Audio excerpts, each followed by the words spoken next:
breaking news.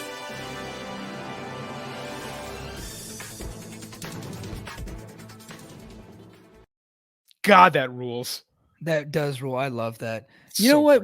We have the most initiative, I would say, on the network. We create our own shit. You know what I mean? Like we go above and beyond, and I reached out to some family to hook that up. So we're innovators. Innovators. That's right. We're innovators. So Jeff Jarrett, former owner of Impact and former, I guess, owner and president of Impact and former lots everything. Of things. Jeff former got a lot lots of things. Jeff got a lot of former. Jeff's resume is enormous. It is. He always lands on his feet too.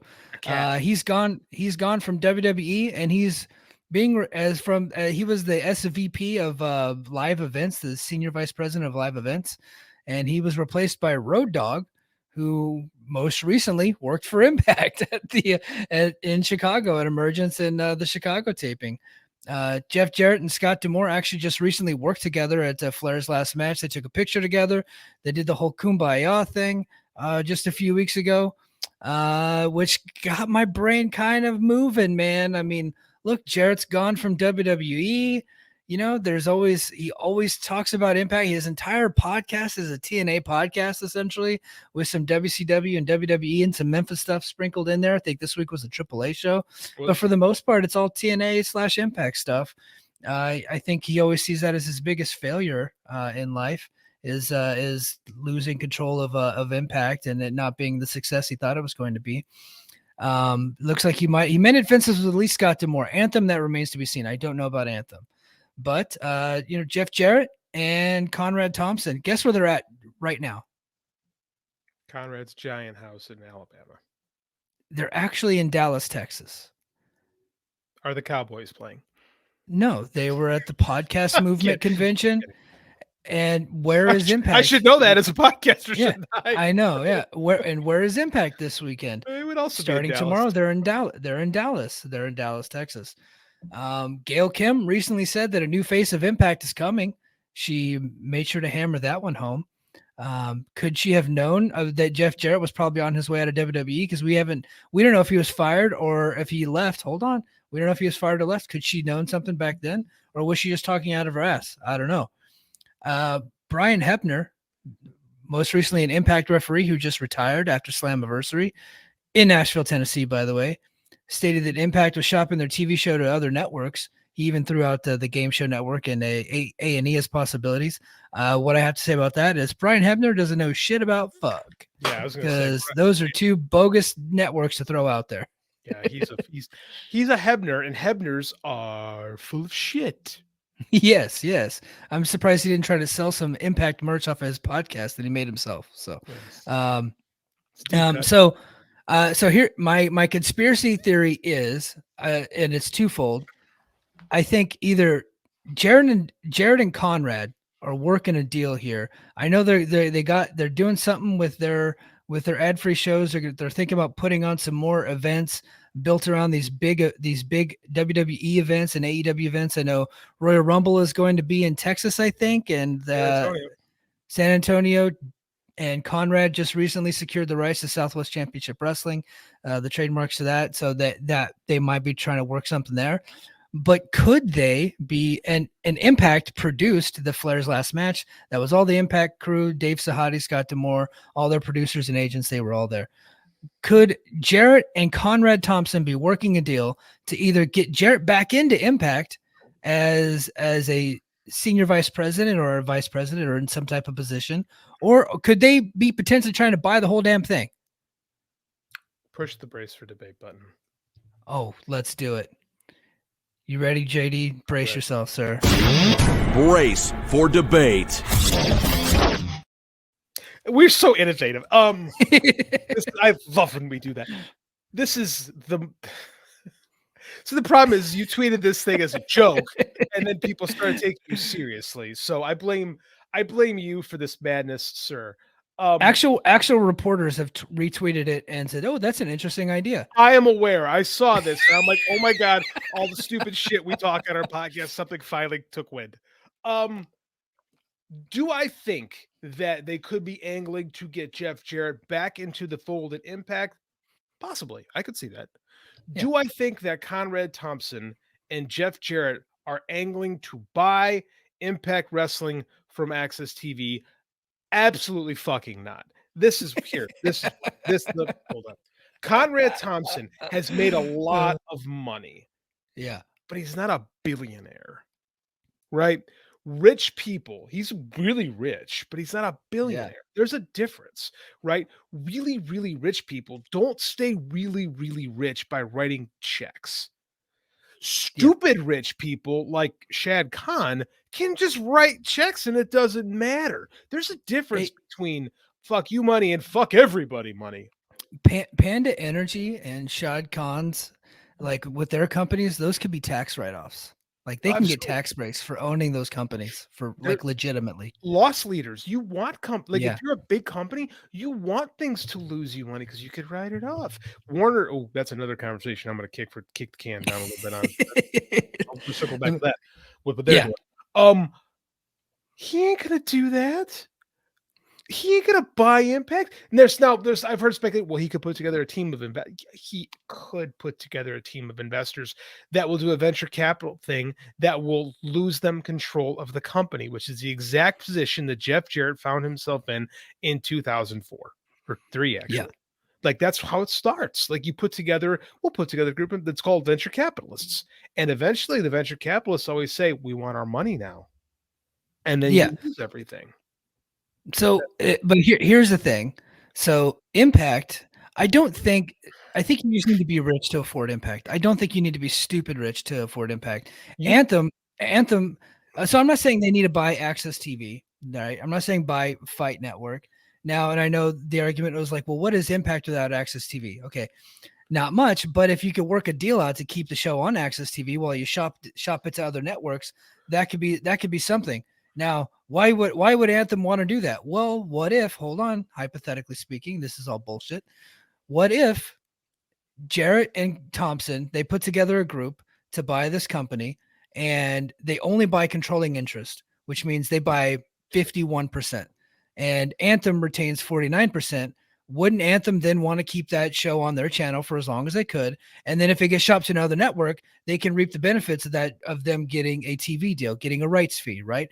I don't think that is like the craziest thing in the world. And what they would do is just offer a rights fee to Impact from Access, and they don't have to worry about the overhead and all the management costs of running a wrestling company and all the headaches that come along with that. No. Running a wrestling company is not that expensive, though. Like it's not, especially the way Impact runs. Like when you're talking about like television and stuff like that, wrestling is cheap programming. Yeah, Access. Anthem bought Access to showcase Impact. That's why they own it to begin with. Yeah, it does the parent company no good. Like I don't say, oh, they're shopping Impact around to who? Who's going to buy Impact? That's the reality of it. If Warner goes south tomorrow, AEW, we've talked about in the show, doesn't have a clean path to another suitor. So I think someone would pick them up, but the perfect partner for them is Warner, right? Yeah. Yep. So where does Impact fit into this? Like how, like the problem with wrestling does good ratings, but wrestling is also wrestling. And this talk of Jeff Jarrett has TV connections. If Jeff Jarrett had TV connections, he would have gotten Global Force Gold on television instead of anywhere. Yeah. Lucha Underground was on TV. There was Sean Rossett mentioned another show that I completely forgot about that was on TV. Like Wow was on TV. Like there's small places, small networks that would take a show, but Jeff Jarrett wasn't able to do it. Like Jeff Jarrett is not that guy. Like Jeff Jarrett struggled to get TNA on television, fought with every last dying breath to get Impact on Spike, and Vince Russo managed to destroy all of that. So great job, Wes, who your friends are. I don't foresee that.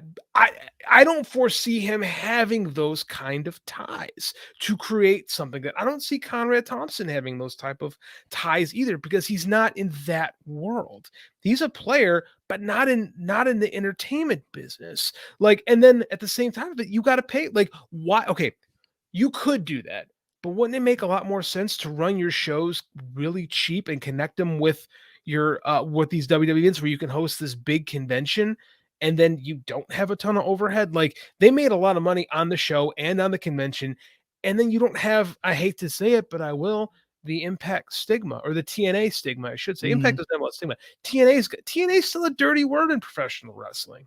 It was always a dirty word, that's why I got the name. But I mean, like, this is like, it doesn't make any financial sense for them to do that. They're acquiring all these things because Conrad Thompson's business is built on nostalgia.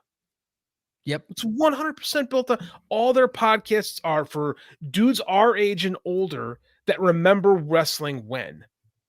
That's what it is. So how does that help them to build their brand around a functional touring company?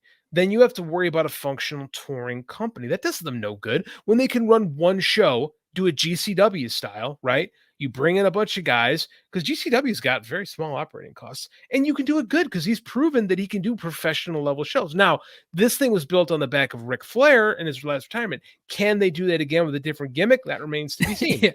Yeah, I don't think Tully Blanchard's final match is going to draw the same as Ric Flair's final match. But that's what you're talking about if you're doing it in Tennessee, unless they're going to talk Sean into coming out for this. I doubt that's going to happen. Yeah, I doubt that's going to happen. But that's the thing. It's like, I don't foresee that, because, like, I won't get into that. Conrad Thompson, if he's a rich guy for a reason, because he's smart with his money, and rich people don't get rich by writing checks and taking on debt. Yeah, one of the things, funny jokes that Jim Cornette used to say was, "Hey, if you want to make $5 million in the wrestling business, you got to start with 10." He's not wrong. He's not wrong. Yeah. So So this wasn't really a debate because I was talking out of my ass on Twitter and it got some traction. So I appreciate it. Do I really think Jeff and Conrad are trying to buy Impact? Of course not. Do I think Jeff would like to be back at Impact in an executive role? I do think that he would. I do too. I think he talks about Impact glowingly. I think that the moment that he shared with Scott D'Amore in Nashville meant a lot to him. It clearly meant a lot to Scott D'Amore because it's his pinned tweet and it has been for a month. And I do think that there's a kinship and a lifelong bond there. And I do think that Jarrett would like another crack in making Impact a success, but would he want to use his own money? No, because they've already got a billionaire backer right now that kind of sets the budget at a low bar. But look, it's a stable company right now on a low rated channel. So for Brian Hebner, do I think that Impact is shopping their channel? 100%. 100%. Does that mean anything? Not a goddamn thing. It's like what Court Bauer used to leak to the media, where he's like, "Hey, Court Bauer is seen outside of Viacom studio." Yeah, of course, they're probably sending out feelers to see if anybody wants it. And what do I always say? Look, my pickup truck ain't for sale, but if you want it, I'll listen to an offer. Right? It's just one of those things. So are they shopping? They're sending their tapes out there. Are they doing all those things, seeing if any network would be interested? Absolutely. I fully believe that because that's smart business. You're on a network, but if you can get more money for your show, you shop it to another network, and then they can create shoulder programming for Access TV, because Access TV is going to remain in the bottom 100 channels. That's not going to change with or without Impact. So I absolutely, they should be, and that's fine. But Game Show Network, no, you're out of your fucking mind. A&E Network, no, especially with WWE ties. I don't think they would fit next to Biography and Junkies R Us or whatever the bullshit they show there. Other channels, look, if Warner Brothers Discovery decide to shit can AEW, and I think that's a real possibility, by the way, with everything that's going on, that whole company's in turmoil. Right. I think that's a real possibility. I could see them just focusing on hockey, baseball, and basketball, and then cutting out everything else. Right. If that happens, would they be interested in Impact? No, because Impact's second rate compared to AEW. AEW looks like a big thing. Right. Impact they're in dimly lit little bars. That's not going to play well on a big channel like TNT or TBS. Now, could they play on a station like Reels, which our friend James works for? That's possible. I know for a fact I know for a fact at least one person in Reels likes wrestling. I got one person in that company that likes wrestling. He has no stroke. He has no authority, but I do know that at least one person likes wrestling. Could it work on that channel? Absolutely. I think it would go great with On Patrol Live. I think that they would work great together. Do I see it happening? No. I think Impact is on Access for the long haul. They're safe. It's stable. They don't have to worry about ratings. They're fine.